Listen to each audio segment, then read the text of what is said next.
We are no, I can do this. Yeah, you got this. Should I leave this in the edit? No. No, I think I'm gonna. Now I have to. Got it. All right.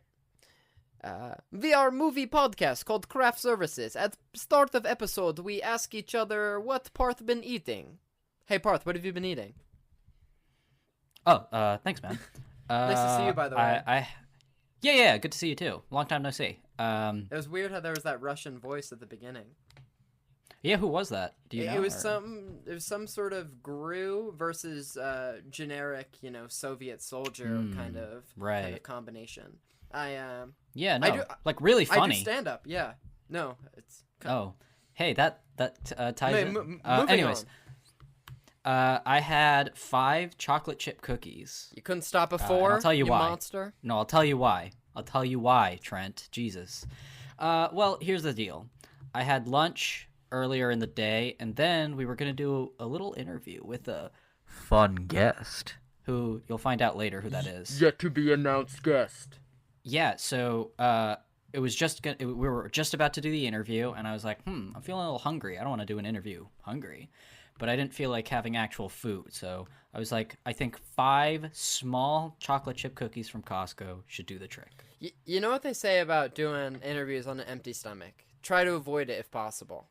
That's what I've heard. That's my creed. Trent, what have you been eating? This morning I hit my head really hard yesterday while skiing. And so I was supposed so I was supposed to go skiing again today, but I called that off. And since I couldn't do anything, that physically intensive, because I may be concussed, to be determined. Don't tell my parents, they'd worry. Don't they listen to this show? More so the discussions than the interviews. They just like to hear our playful discourse. They don't care about our dulcet tones. They don't care about our exciting guests. Well, okay. Well, basically, me and a female associate went to a dinosaur museum. A very good friend, Trent? Yes. A good friend of mine went to a dinosaur museum to look at some dinosaur bones, because that was a low-impact sport. And then we grabbed sandwiches, and it's nice in Utah, so we ate them on a park in Utah. Well, that's enough of that, Trent. How about we cue the intro? Cue the intro, Parth.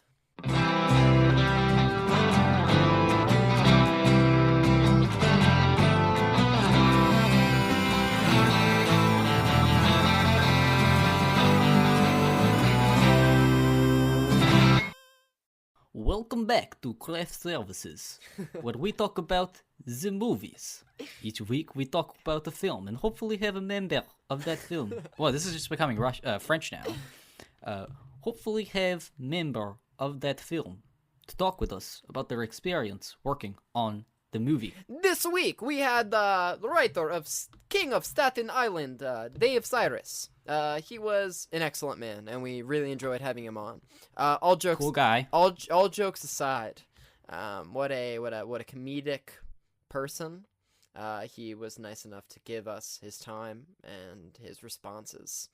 And you should listen to it. Well, you're already here. I feel like I hope you do. You've kind of made that decision. You're just stick around, guys. It's gonna get better. I promise. You're on the course to hearing the episode, as long as you don't turn us off in the next few seconds. What if we keep delaying it? We just keep talking, and so they keep thinking we're gonna cut to the intro, but then whenever I say cut to the intro, we never actually do. Oh, not the intro, the interview. Sorry. Are you suggesting that we stall the audience as if postponing the inevitable, as if filibustering, exactly. I want to use the democratic processes that we have at our disposal, basically to screw around with our really nice listeners, because why not? We're a successful podcast, mate. Yeah, and when as many as triple-digit people come to listen to your show, you can kind of just play with their emotions and waste their time. It's almost like there aren't any competing movie podcasts that they could go give their time and attention to. Not a single one, Trent. I'm glad you brought that up. We have no competition. We have cornered a very niche market of movie-related podcasts with interviews of people that work on movies. Parth, I think we need to give ourselves a little credit. There are some interviews that only do, roundtable general discussions, and then there are other, solely interview-based podcasts, and somehow we manage to live a double life and do both. Okay, Trent, let me tell you what we do. Welcome back to Craft Services, Our show. where we talk about the movies. Each week we talk about a film and hopefully have a crew member of that film to talk with us about their experience working on the movie.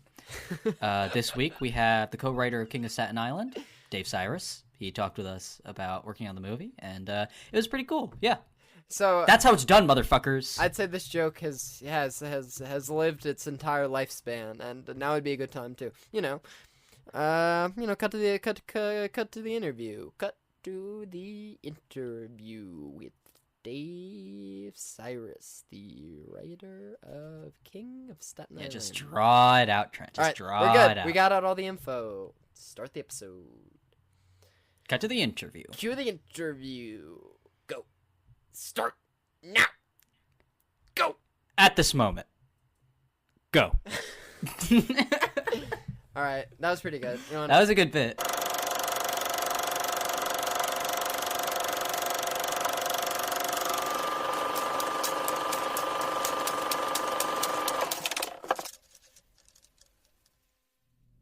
Hello, everybody, and welcome to our interview with Dave Sirus. He's a stand-up comic, writer, and producer who's worked on some things you may have heard of, such as Triumph of the Insult Comic Dog, SNL, and our film for today, Judd Apatow's The King of Staten Island. Thanks so much for coming on. Yes, thank you, guys. How are you? We're great. Outstanding. Thank you for asking. So we just want to ask, what was your relationship with film at a young age? Oh, well, I watched many films as a child and TV shows. Sure. I can be specific if you need. Please. I know that I watched a lot of, as a little kid, I watched a lot of Little Rascals and Shirley Temple, things from decades before I was born, just because that's what was put on for me. And I mean, I always kind of engaged and connected more with TV than reality. So I think that definitely pushed me toward the entertainment industry. Mm-hmm. Especially as a kid, I definitely watched a lot of TV. Yeah, you were an American child. I read online that your favorite movie is Anchorman. Yeah. Oh, is that no longer true? You can. No, I mean it is. I just don't really have a definitive favorite movie, but yeah, pretty much. I think it's really good. But yeah, that's definitely part of that is being more into TV than movies growing up, I think. So, what was your first real writing job? That was probably writing sort of this show on CBS.com, this so-called TV Briefly, which talked about other TV shows on CBS. It was a weird job. It was kind of a weird place that definitely didn't exist for that long, but called CBS Interactive, which is definitely not which I guess now is what Paramount is. So, but yeah, I worked for them in a very weird office environment, and I wrote for that show. And then I didn't get another really professional writing job until sort of the Justin Bieber roast. Though I was doing a lot of stuff online. I was doing stuff on YouTube, and I was doing interviews and performing, but not writing. Well, speaking of performing, we wanted to ask how you when you started pursuing stand-up, and how did that transition into more so writing behind the scenes? I started doing stand-up when I was 17. At April of when I was 17 years old, I did I did a talent show at a hotel, like a resort type thing. That was the first time I ever performed in front of people. How did it go? I won, so it was good. Oh. But it was, I think it helped that I was 17. I looked maybe 12, 13. That probably helped. made people more easily impressed. But yeah, and I just started doing open mics like in Jersey and doing shows in New York and stuff. Not doing that great, but just doing, but like, doing well enough that like I was doing well at the shows I was doing. I just wasn't like getting offered like major shows. Mm-hmm. So did I looked you up on YouTube, and some of the first results are like you in roast battles with other people. Did that play a role in you getting the Justin Bieber roast? And have you worked on any subsequent roasts? Well, no, I worked in the Justin Bieber roast before roast battling was even like really a thing. I mean, I guess it existed, but it wasn't like I didn't roast I didn't roast battle until after that. So I wrote for the Justin Bieber roast first, and then I also wrote for the Rob Lowe and the Alec Baldwin roasts. But the my first roast battle was like right before I started doing SNL. Just a quick question about the celebrity roast. Do the celebrities, like, because there's like the whole panel of people, as I'm sure you know, do they not write anything? Does it all come from writers behind the scenes? Depends on the person. I mean, people who don't do comedy usually aren't going to write much. Some do, some insist on it, but comedians tend to write a lot of what they're saying. Like definitely, like like Pete and I wrote almost everything. The vast majority of the jokes you saw him do. So he's writing a lot of his own stuff. I know like Natasha Leggero has writers also, but is also writing a lot. Rob Riggle, maybe he might have done it all himself. That's possible. I could see that have been just him, but yeah, but like I don't think Martha Stewart wrote a lot of her own jokes. Mm-hmm. Understandable. So because you mentioned him, it kind of segues into another one of our questions, which is, how did your relationship with Pete Davidson start? And I believe from another interview that you said that you started working when he was 18 together? Yeah, we met when he was 18 doing a show at a VFW, and then we started hanging out when he was in LA to film something. He didn't really know anyone there. We were hanging out. We got along really well, and then we started writing stuff together because he had some offers. I was able to help. I had more experience in writing, and he was a very popular kind of like he was about to become popular, kind of getting opportunities. So it just worked out. So, transitioning into our main topic, the King of Staten Island, whose idea was it to make the movie, and how was it decided that you would write one of the drafts? Well, that's not really how it works. Explain how it works. Yeah, no. We wrote dozens of drafts, all of us. We write. Pete, Judd, and I would write. First, you spend a lot of time writing the outline, a lot of time writing individual scenes, and you're just sort of compiling these hundreds of different versions of a movie. One of which ends up sort of becoming what along with a lot of the input from the actors and being in the moment and how you apply it when you're actually on set. That's what really kind of compiles what the movie is. Judd had wanted to do a movie with the two of us. For years before Pete was on SNL, but it was canceled because Pete got SNL. And so then around like 2018, Pete and I had just written some other scripts, and Judd said he wanted to take a crack at writing something, the three of us together again. And so we just started the process of really just starting from the bottom and building a movie around Pete's sort of real life, sort of emotional history in a fictional story. And we just sort of built it from that, of just trying to just learn a lot about, his childhood and, who he was and stuff. And just sort of try to build a very accurately, an accurately told fictional story. So how were you first introduced to Judd Apatow? Well, through Pete. Pete had already worked, I don't know if it was not already, but Pete had worked with Judd on Trainwreck, and that's what got Pete's interest. That's what got both Judd and Lorne interested in Pete, really. So that's where he knew Judd, and so I knew Judd when I was working at SNL, and we had talked about some other ideas. We discussed a different script entirely around 2016 that we never ended up completing. So yeah, we've been kind of going back and forth about different ideas movie wise for several years. What was the 2016 script? I mean, just like a log line, if you don't mind my asking. Gap year. So you brought up the process of co-writing. How did you actually co-write? Was it sort of like you guys riffing off of each other and then just sort of writing a transcript of that, or was it each of you You sort of spend a working on lot it on of your own? you spend a lot of time together discussing the major points of it, and then you would individually sort of start writing scenes, and then you go back and forth between each other, writing different versions of what the last person wrote, changing whatever you wanted, and then sort of letting it evolve over time, basically.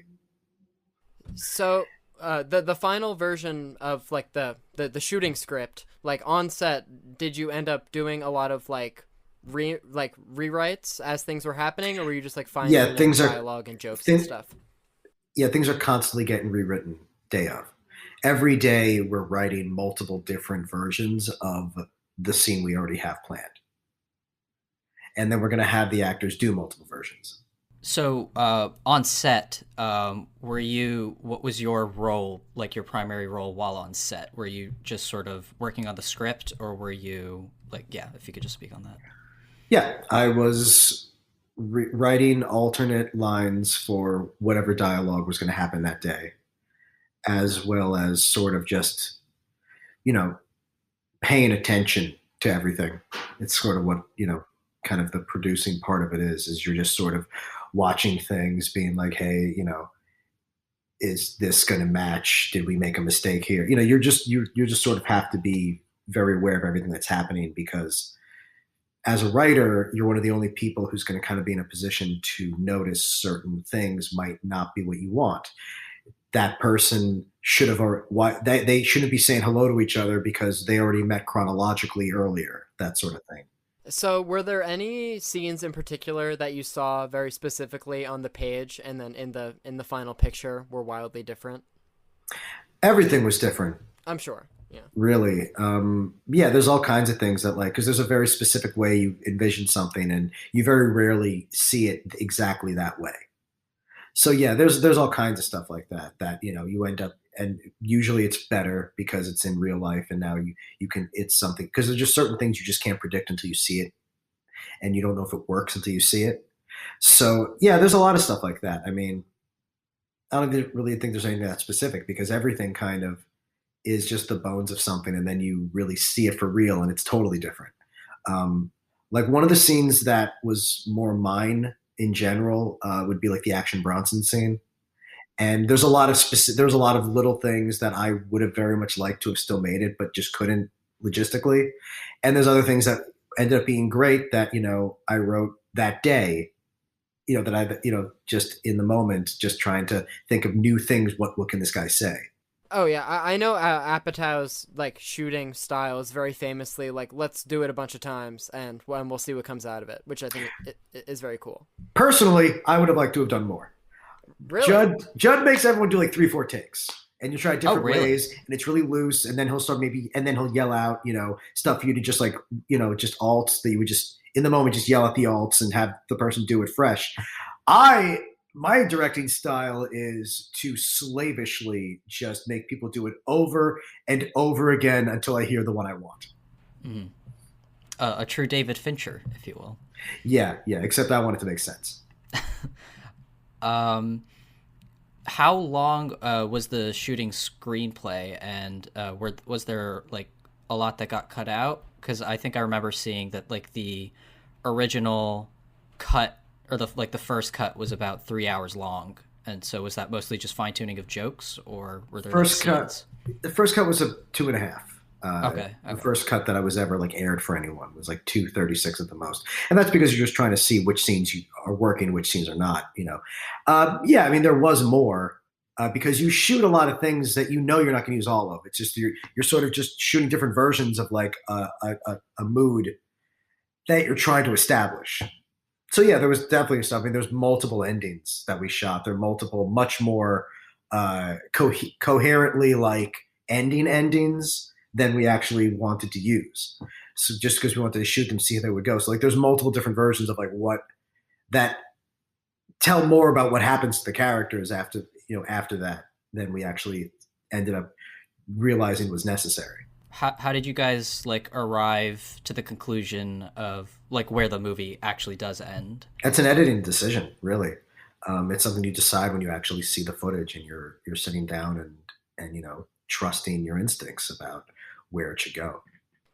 So I heard you say in an interview that one of your favorite lines that got cut was Marissa Tomei pronouncing the Mask of Zorro. And No, Bel Powley. oh, I was so sorry. Someone announcing the Mask of Zorro. Yeah. So what is your favorite joke that's like still in the movie? It doesn't have to be like that you wrote it yourself. Well, it's definitely going to be one that I wrote myself. But I mean, there's a lot of jokes I like. It's funny. I remember there was one version that was longer that this was cut from, and I remember saying, I was like, you cannot cut Ruby Tattoos Day. Like, I can't lose that. Come on. Yeah, that's my baby. And I don't think it was going to get cut, but there was a version that wasn't in, and I was like, guys, Jesus Christ. I do like also, just because other people have brought it up to me that I was, and it's a joke that I wrote like the day of, which was tell my sister I know she's my mother. Right.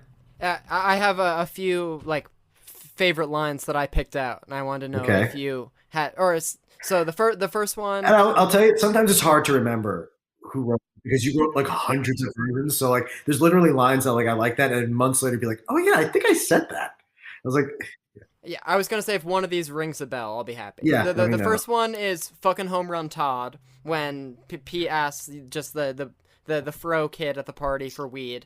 That's definitely Pete. The next one is the bedbug monologue between Pete and one of the fireman guys. You know who will be left at the end of the day? The bedbugs.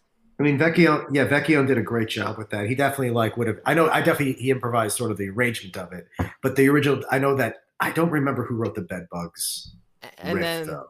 The last thing was the concept of the waiters fighting with the Hulk hands for tips. I like that. That, well, that was just something that happened to Pete. So wow. I don't think did they wear Hulk hands? They might have. Yeah, I think that was just a mostly true story. Awesome. So the movie's obviously called King of Staten Island, and we were wondering how much of the movie's actually shot on Staten Island. Pretty much everything. Oh, really? There's a few interiors that are shot on a stage, but almost everything's Staten Island. So I read that this was the first script you've gotten produced, and I was wondering if there were any like full scripts that you've like poured your heart and soul into earlier in life that sadly did not get produced. I've sold I'd sold 2 other scripts, that actually like studio scripts that I'd sold before, but neither of which I poured anything into. So nothing that I was too attached to. So in writing them, were you just like, I think this is what the big studio heads are going to want, and then you just No, I mean, I wrote it. I cared about what I was doing, and I tried to write it as best I could.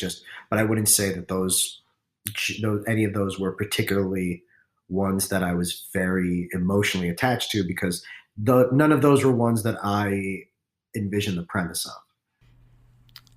of. So speaking of writing, obviously, as we mentioned before, you've worked behind the scenes on SNL, and we were wondering how the writing process for that differed from your writing process on this, or just like what the writing is like behind the scenes on SNL, because that'd just be cool to find out.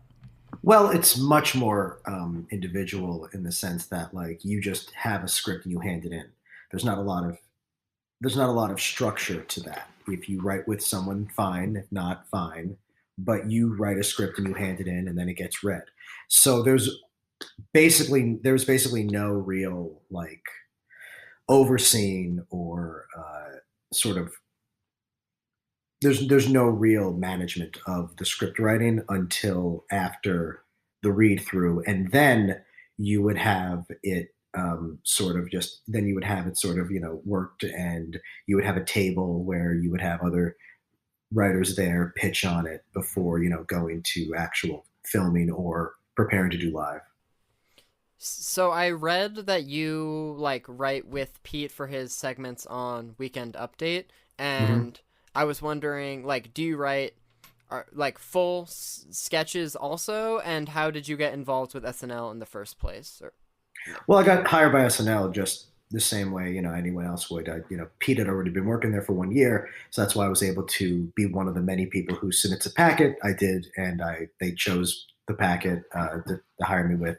Um, I, but no, I don't really write sketches in general. My main thing that I've written on SNL has been the updates. I mean, when I was a staff writer there in 2016, most of the sketch writing that I'd gotten on was during like political sketches, cold open, stuff like that.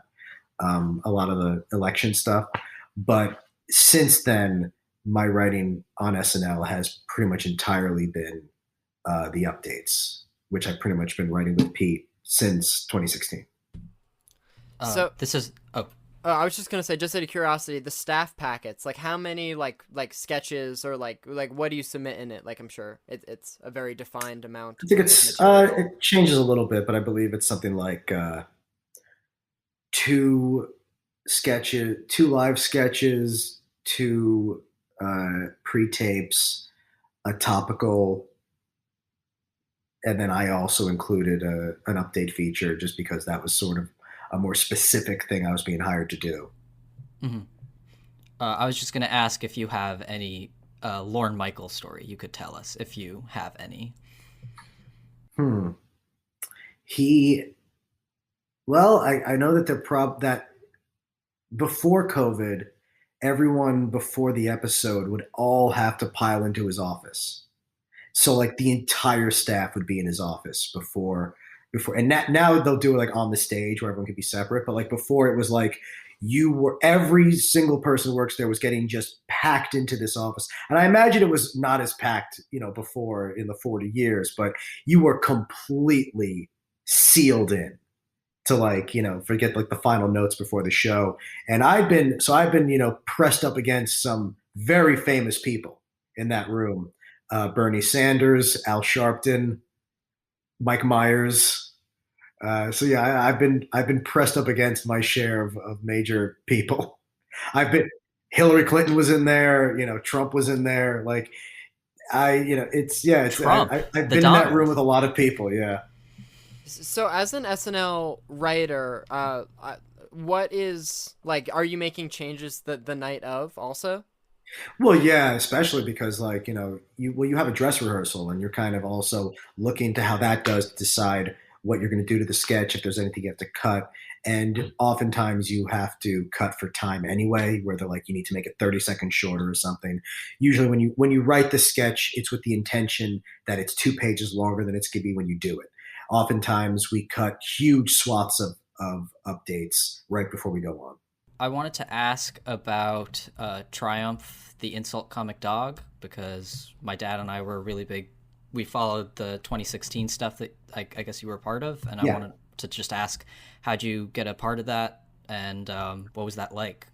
Just submitting jokes to them as not as a random person.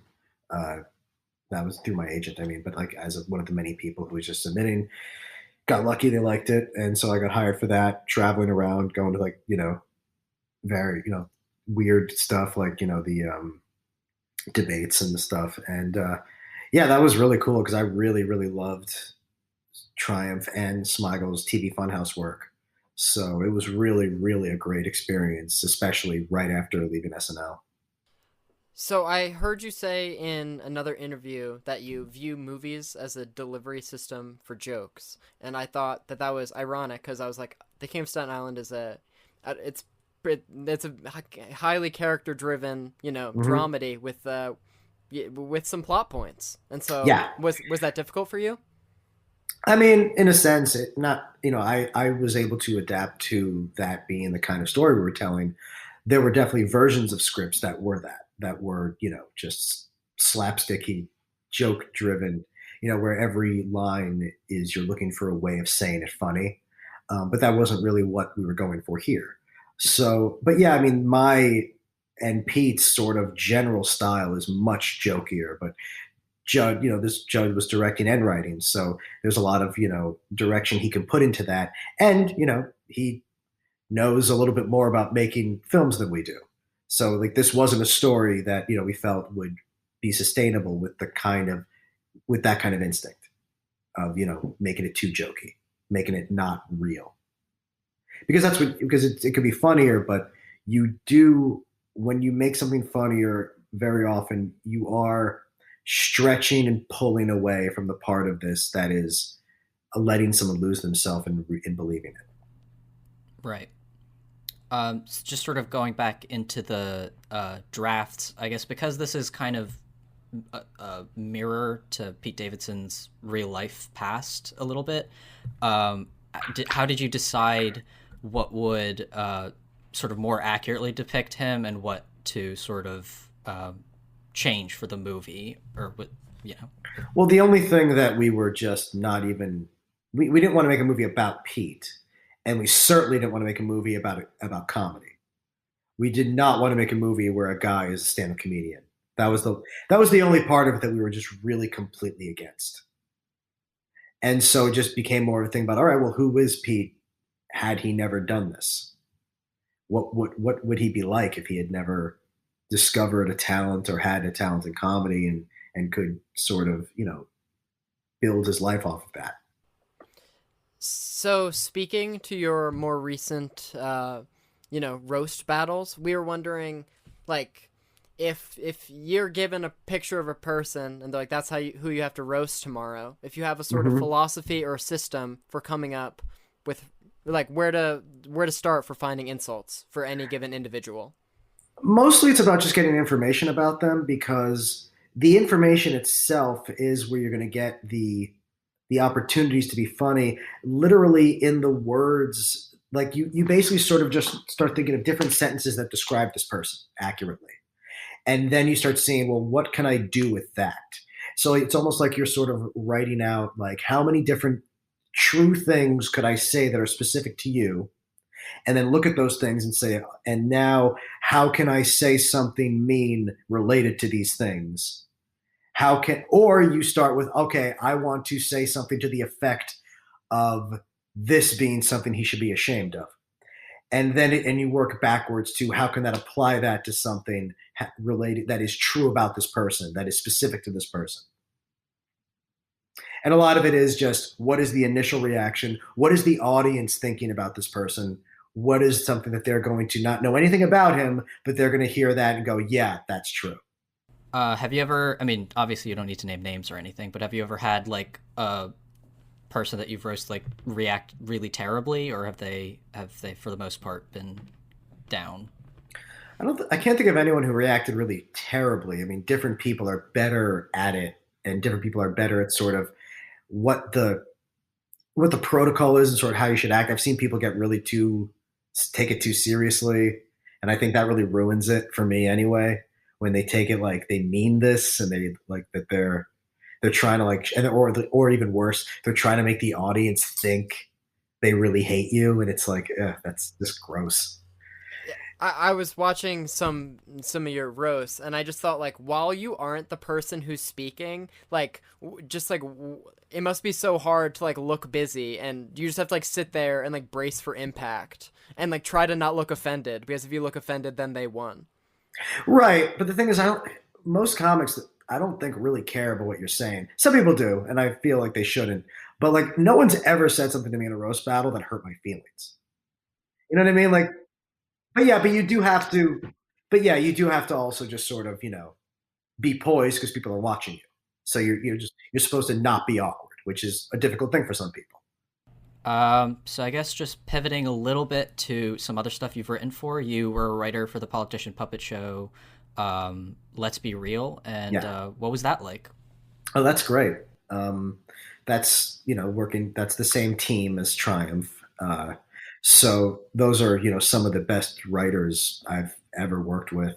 It's really, I mean, these are some like really heavy hitter kind of like high level writers, like Andy Breckman, who created Monk, Andrew Weinberg, who created Eagleheart, Brian Rich, who's written for Borat, and Bruno and or just a lot of Sacha Baron Cohen stuff. I mean, David Feldman, who is a very famous, deeply mentally ill comedian since the early '90s. It was really great to work with like just so many people I love, and the episode and that show is coming back. We have really a great team on that too right now. It's really awesome. It's a very like sort of strict kind of writing too, because it has to be about, you can only make so many puppets, and you have to write sketches that are specific to these celebrity puppets. You use the puppets well. I mean, it's not easy, but it's very, it's really fun, kind of writing. And it's like, I don't love sketch writing, but I'm good at, I think, topical jokes, and that's where I sort of fit in. Sure. So, pivoting a little, your pseudonym, you have a pen name of Brickstone, an interview man, and I was wondering, how'd you get the idea for it, and what was the first quote interview you did? When I was a freshman in college, I joined a sketch group, and the first thing I did was create a character of a sleazy reporter making fun of Stone Phillips called Brick Stone, where it was just me trying to make a girl cry in an interview. And then I started lying to people on campus just to get the mostly to get them to pretend that they knew something that wasn't real. Like asking them about news stories that didn't exist to see if I could get someone to bullshit their way through it. And I did that continually. I brought that back when YouTube, years later with YouTube, and then was like, this could work for like hate groups. Just because I saw like people at Comic-Con trying to make fun of them, and it was like they would make a big spectacle and have costumes and signs making fun of Westboro, and Westboro would react to that with glee because they were like really excited that these people who hate them were drawing attention to them. And I watched that and I thought, I think I know a way they're not going to like this. That was essentially, I was like, I'm pretty sure I know a way to ruin the enjoyment they're getting from these protests, is essentially what I went into it thinking. It seems like on a small scale you became somewhat the Brickstone videos have a lot of views, and I was wondering, has anyone ever like tried to punch you or something like while you were? No, it's unfortunate. I wish they had. I really was always ready for that. It would be an automatic, jump in the views. So yeah, that'd be really good material. Westboro does not fight back. They do not get physical. One guy spit on someone once and was immediately kicked out. So they're just they're nonviolent mostly to protect themselves, because otherwise they'll get torn to pieces. And when I've done the other groups that I've made fun of at gay pride parades, other hate groups, no, I've never had anyone try to get physical. I always wanted them to. I guess I just have one last question about the movie, Trent. Mm-hmm. If you have anything else, yeah, feel free. So obviously the movie came out under circumstances under which I don't think you guys were planning for, and I was wondering what it was like to sort of get the movie released sort of on streaming, and what that was like for you. I mean, it was weird, obviously.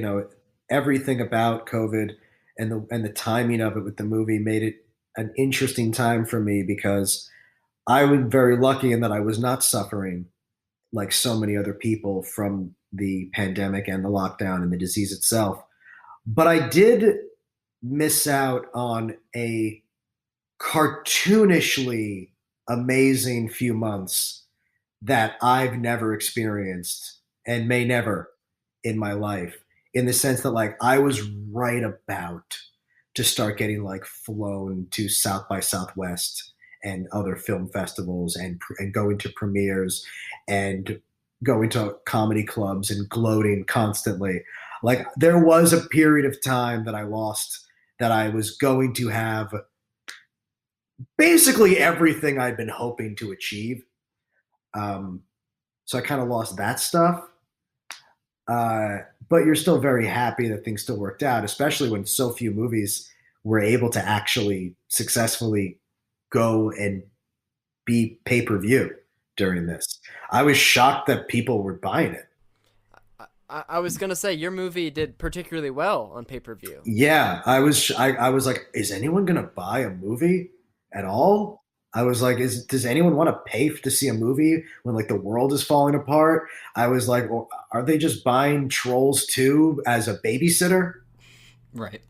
And so I was really happy that like that it did well and people liked it. I mean, it was basically, when people ask what it's like, it was basically like watching a bullet whiz past your head.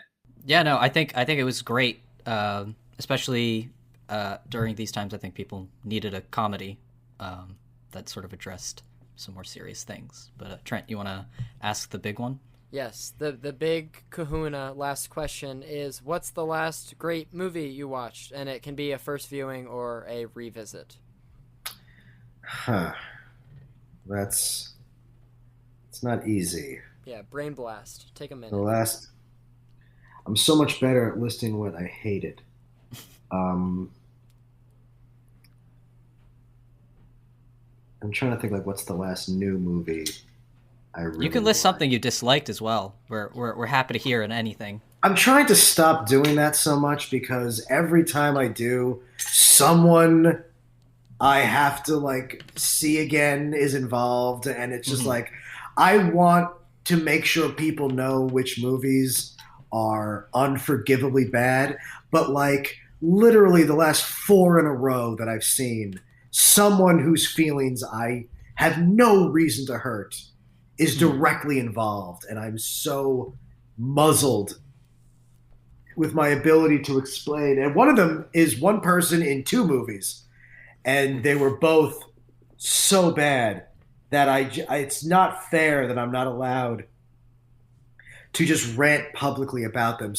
But a movie I liked, let's see. Oh, actually, okay. I actually do have a good He's got it. I actually do have a good answer for that. Was It, the It and sequel. Those were much better than I expected. I was just gonna say, what'd you think of It Chapter 2? Because as someone who really liked It Chapter 1, It Chapter 2.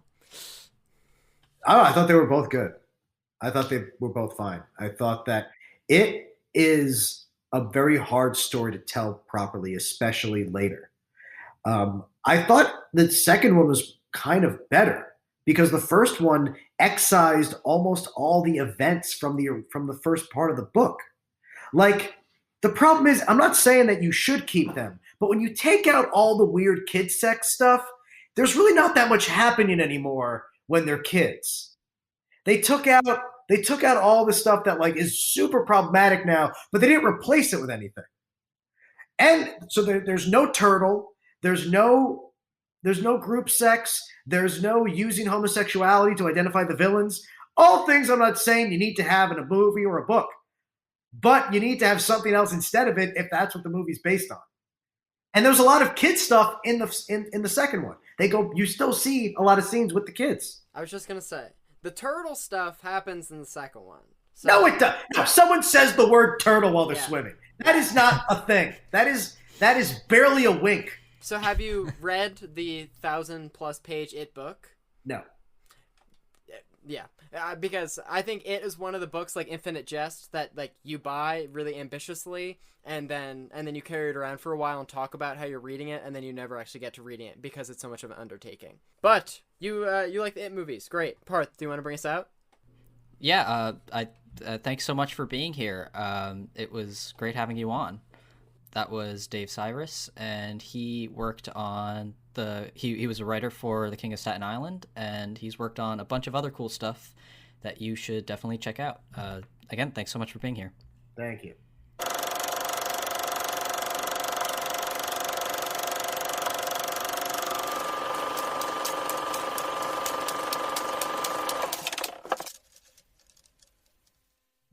Well, Parth, what'd you think That was aggressive. What'd you think of that interview? I thought it was very fine indeed. How about you, Trent? I thought it was most stupendous.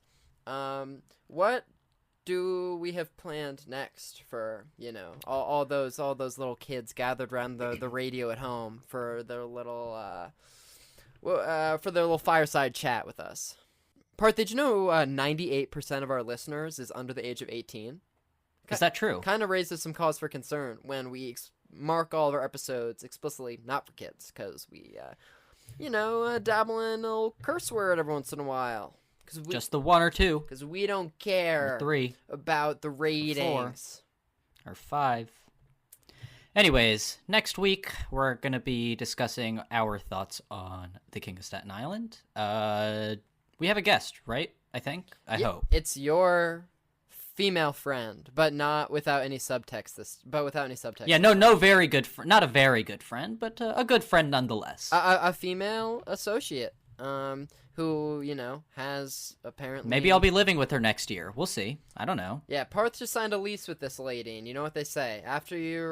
Once you're living in the same apartment complex as your female classmate, you might as well invite them on for the podcast to get, that's a saying, their thoughts on Judd Apatow's latest film. It's weird that that's such a specific saying that's pretty well known, It's great how it directly applies to our current situation. Exactly. Okay, yeah. So next week, we're going to be talking King of Staten Island with Chloe Ditloff. Maybe we interviewed somebody just now that's really cool that you'll listen to later. I don't know. Maybe. Yeah, it seems like we will be at liberty to disclose that information next week. So you just, hold on to your socks, or hold on to your seatbelts, or they'll be forcibly removed. And I'll take them. Yeah. I'll eat them up. Parth and I will personally come to your house, remove your socks, and then escape, all under the cloak of darkness, and you won't have a goddamn clue what transpired. You'll think, maybe I nuzzled off my socks in the middle of the night. Maybe they're under the covers, under the mattress, under the bed. But in reality, we took them, and you're not getting them back, ever. And we're out.